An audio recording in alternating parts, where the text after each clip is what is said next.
You ask Tiger to solve. This deals with linear equations with one unknown.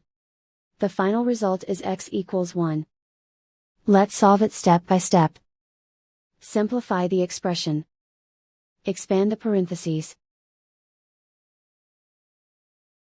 Simplify the arithmetic. Group all x terms on the left side of the equation.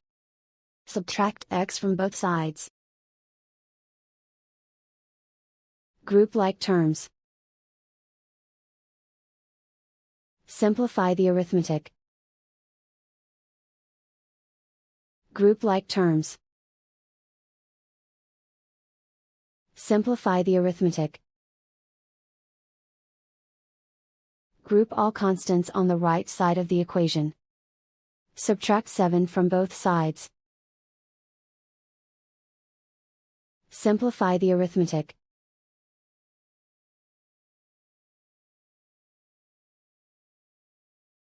Isolate the x. Divide both sides by 3. Simplify the fraction.